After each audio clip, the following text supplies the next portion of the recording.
ایک بہن حج کے لیے آئی ہے، کسی رکن کی ادائیگی میں غلطی ہوئی یا نہیں علم نہیں، مگر اکثر افراد نے دم کا کہا ہے، ان سے پوچھے کیسے کیا کیا، واضح ہے مسئلہ؟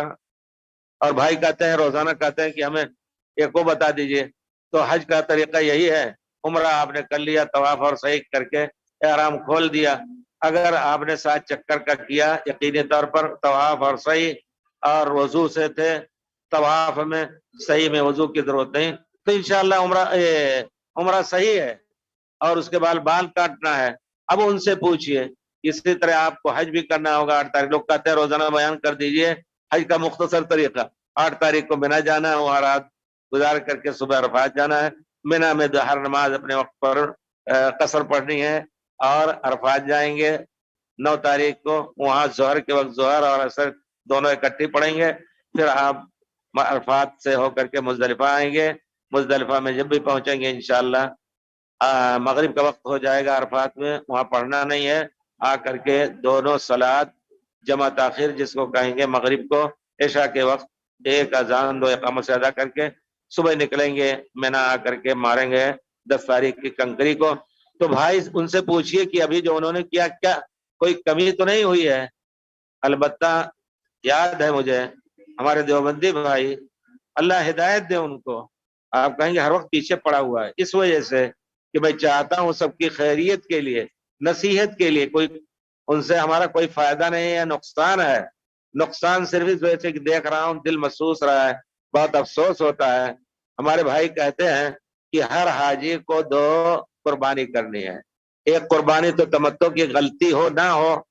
غلطی یاد بھی نہ ہو، دوسری دم احتیاطی دم۔ تو مجھے یاد ہے اچھی طرح، میں آپ کو بتاؤں چاہتا ہوں، امیر جمع ہے احباب درد دل کہہ لے، پھر التفات دل دوستاں رہے نہ رہے۔ سہولتیہ مدرسہ تھا، مولانا کبھی نہیں دیکھا تھا میں، 8-10 سال جہاں گزر گئے تھے۔ مولانا عبدالرؤف جھنڈا نگری ایک تھے، تو ان کے شیخ شمیم ان کے دوست کچھ مدد کیا کرتے تھے ان کے مدرسے کے لیے، تو کہا بابو وہاں چلیں گے، بابو کا لفظ استعمال کرتے تھے، ہمارے وہاں نیپال کے تھے جھنڈے نگر کے، بابو وہاں چلیں گے، لے گئے ان کو۔ تو ایک عالم کھڑا ہے، 1 لائن 2 لائن 3 لائن تو اچھی طرح یاد ہے، جس میں ایک لائن پہلی لائن پہ تو مولانا بیٹھے، مولانا شمیم صاحب، اللہم اغفر لہم ورحمہم دعا کریں گے، اور عورتیں اور مرد، عورتوں کی لائن الگ، مردوں کی لائن الگ، ہر آدمی سے 2 دم لیتے تھے۔ تو کسی نے کہا صرف ہم نے قربانی تمتع کیا ہے، تمتع کا ہمیں کہ قربانی کا پیسہ دینا ہے؟ کہتے ہیں ایسے میں بھول نہیں رہا ہوں، جیسے دیکھ رہا ہوں وضو کرتے ہوئے کبھی کوئی بال اکھڑ گیا، اور مسح کرتے ہوئے کوئی بال اکھڑ گیا، تو یہ دم احتیاطی ہے، دے دیا انہوں نے۔ تھوڑی دور کے ایسے ہی کھڑے تھے، ابھی کہا بھائی میں نے یہ جوتا بند جوتا پہنا ہوا تھا، ٹخنا کٹا ہوا تھا، لیکن یہ جوتا جو ہوتا ہے ٹخنا کھلا ہوا تھا، دونوں ٹخنے جو گٹے ہوتے ہیں، کہا ایک دم اور دے دیجئے۔ پھر اس کے بعد کیسے انہوں نے کہا کہ میں چل رہا تھا طواف میں، تو میرے کسی نے اس کی چھتری لگی یا میرے ایڑی میں کچھ لگا، خون نکل گیا، ایک دم اور دے دے، 4 دم دے کر کے نکلے۔ یہ چیز یقیناً بہت ہی غلط ہے۔ دم احتیاط انسانی فطرت وہی ہے کہ رسول کے زمانے میں بھی وضو کرتے تھے، بلکہ اس زمانے میں سنت کے مطابق زیادہ کیا نام ہے خلال داڑھی کا کرتے تھے،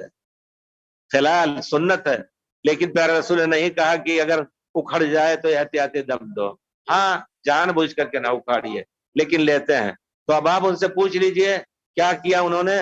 افراد کہتے ہیں کہ نہیں دم دینا ہوگا، نہ دیں اللہ کے واسطے،